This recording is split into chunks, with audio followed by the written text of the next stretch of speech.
Like, dude, literally, you could take, and this is the other thing I picked up. You could take this freaking album and drop this shit back in the 90s. And this shit would fit right in. But without it sounding old or whatever. Right, without it sounding old.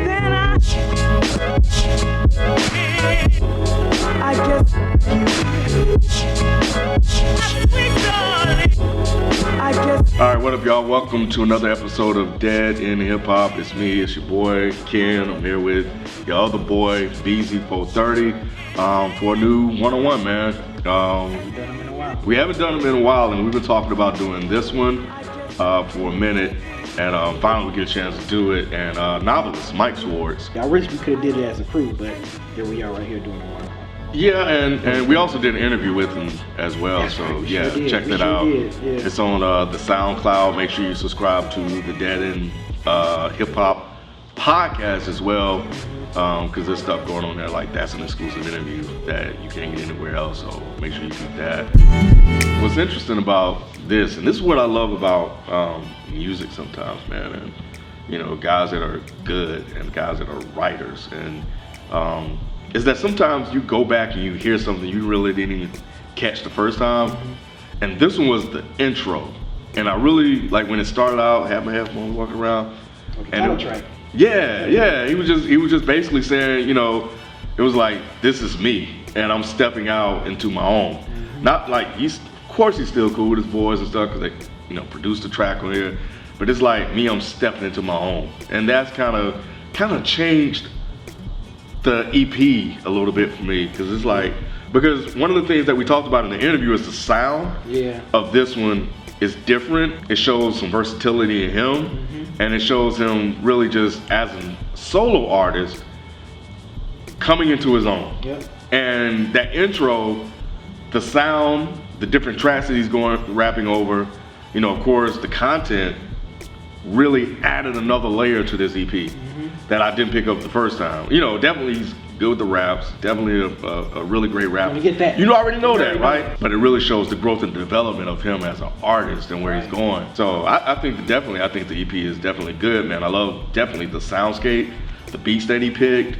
Definitely one that has this premiere type sound. Yeah. Shout out to DJ Soko on the scratches too, man. He was over there on the scratch. He gave it that primo feeling. Because I remember when I was listening to it, I was like, I hit him up. I was like, yo, is this primo? You got primo on the damn album? Like, because it sounded, I mean, everything, the drum, just the sound of the track, it sounded so primo-ish. I was like, this dude got primo, that's dope. And then when he told me, I was like, oh, Shepherd Sound. I said, and yeah, like you mentioned the production, shout out to Illisworth, Elijah Day, Vibes and Sounds, and Shepherd Sounds pretty much all came up with the sound for this album. So, you know, his last EP, it was just one person with Sky Zelo. He was on the production, so, you know, you had that same type of, you know, sound throughout the whole EP. And like you said, it's good that he went over a different type of production with this. You really see we are watching the growth of Noveliss right in front of our eyes, from way back from Detroit's Revolution with the debut LP to now. It's like you really seeing a growth and mature, and it's good because he's still giving us that animated, you know, video game type of world that he loves. You know what I'm saying? But you still seeing the maturity of Noveliss. So yeah, I mean, I think that is like so dope. Let's talk about Mace Windu with Add 2. Add 2. Oh man, like the way that Add 2 freaking like had his verse pretty much based on a Star Wars character. The only black one man, is, I thought that was like so interesting, man, that Add 2 just came and like, oh, that's who's on that track? Add 2. You know what's crazy? Because I haven't looked at the track list and anything. I just put it on and played it. I didn't look at the track names. I didn't look at who featured. But I was like, man, who the hell is this second guy? No, that was Add, and that was the only feature on this EP. And see, I've never really listened to an Add 2 project.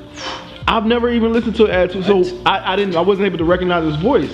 Oh, okay. And I was like, man, who the hell is this dude that just came out of nowhere? Who's his friend? Like, is it just his friend that he just had? No. Dog. Wow, that's Add 2? Yeah. Wow. Yeah. Wow. What's wrong with you? But you be so busy. I know you be so busy. Like, y'all heard y'all talk about it. Y'all interviewed him and all that. I know, but it's just, you know, like I said, I'll be busy. I don't have time to get some time. But dog, I love Noveliss. Yeah. But I was just like, who the hell is this fucking guy? I mean, because you already know Noveliss, you already know the spec, whatever. Exactly. That's because, you know, I'm a fan. Right. But because I didn't know it was Ad 2, and I love the fact that I didn't know it was Ad 2 until y'all just said it. Okay. Dog, I was like, man, who is this dude that's matching up with Noveliss? Dude. I was like, how is he matching his his ability? That's cool. Wow. That's interesting that he's saying that, because me and you, so when we saw Ad 2, we was like, oh man, we knew. Oh, okay. We were like, oh man. See, I'm glad I had he can rap his fucking ass off. Dude. Ad 2 that didn't even like that's an understatement. No. But yeah, because Noveliss, man, like I love the fact that he was still able to give me the Japanese animation references throughout this project as well as Last Words, because it's amazing. He has a video of Last Words going on with the situation that happened in Minnesota and Baton Rouge. So like what he was talking about is still is relevant to that, man. And I love how he still incorporate that in his videos, man. And you know, I think that guys that talented, you know, one thing we, you know, and they've always been very receptive of you know, our critiques. And they rose to the occasion whenever we say it, and this is the reason why, because we need to hear guys that can write and rap like that, also take that ability and talk about what's going on in the world, and leave that timestamp here for everybody that's going to come behind them and listen to them, and I always think that's important. And that's why, you know, when you can do it, we try to push them to do it, and also just to challenge them as artists, you know, and to get better. And again, that was the takeaway with this one. Like, dude, literally, you could take, and this is the other thing I picked up, you could take this freaking album and drop this shit back in the 90s, and this shit would fit right in, but without it sounding old or whatever. Right, without it sounding old. But yeah, this shit was definitely dope. Encourage everybody to go listen to it, and if you're just like Rod, that haven't listened to an Ad 2 project, listen to an Ad 2 project. Listen to this. Listen to Noveliss verse. Right, buy this. Listen to buy this. Buy this. And listen to Ad 2 verse, and you'll see why you need to listen to more of Ad 2 shit, including if this is your first time watching this, you don't know anything about Noveliss, Clear Soul Forces, go cop all they shit too and listen to that shit. Because just seeing them from fucking A3C in 2010 to now, to see that growth is great. And they're still here, and I remember sitting at work and they see you just sitting on my desk. Yeah. And I remember I came there, I was like, dog, you ain't listen to this yet? I didn't think these niggas would still be around. Right. I'm like, kid, you ain't cracked that open yet? Like, There's so many people at A3C and you get so much. That's why I made it my business to tell you, like, yo, you need to listen to that one. Because I know you got these other 10. EP. It was a departure EP. So I gave it to him. I was like, yo, man, these dudes are dope. Piggyback off what you're saying, like, the fact that when we reviewed their stuff, we like, okay, well, you know, even as a crew, when we challenge them, how they like accepting the challenge and they're doing it. You know what I'm saying? It's not like they like, oh nah man, we just gonna stay in this lane, we gonna do this. They're accepting that we tell them like, look, just do this, switch up the content, do that or whatever, and they're like, all right, cool, like we can do this because we're more than just spitterific MCs. Right. They already proved that over the last 5 years that they can do this. Now them crafting actual social stuff, I think that's so dope, man. That just shows the ability that Noveliss can go in this rap game, man. I love it. I'm proud of him, man. I'm like, I've been listening to it, I'm like, God damn, this is crazy. Like all these years, like I'm proud of it. But yes, buy this. It's available on this Bandcamp. Buy it. Buy all his EPs, Rhyme and Reason, Tsunamis, all that stuff, man. Support this dude. Whatever he does, I love it, man. I love this album. Like I said, I wish you could have reviewed this as a crew, but I'm glad we can still shine some light on this. Yeah. And the last thing, you know, I want to say is that I think another testament to a good artist is, can you go back to their stuff and listen to it? And just recently, I think last week, I went back to Tsunami, and listened to that shit. Because I haven't listened to it in a while. I was like, oh man, I haven't listened to it in a while. Let me listen to this shit. And it was, you know, and I was like, dang, this.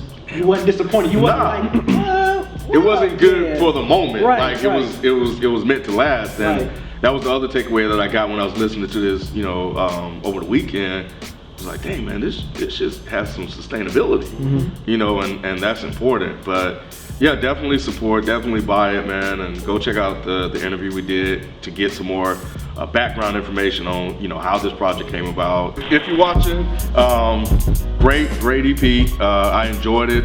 The replay value is high. I love seeing you grow as an artist, as I mentioned before. And it's good to actually witness that over the last couple of years, and to seeing the different sounds and the different beats that you're rapping over. I think what I'm saying now is that what I want to do is, I think it's time, man. I think it's time to put out the album, bro. I think it's time to put out the album.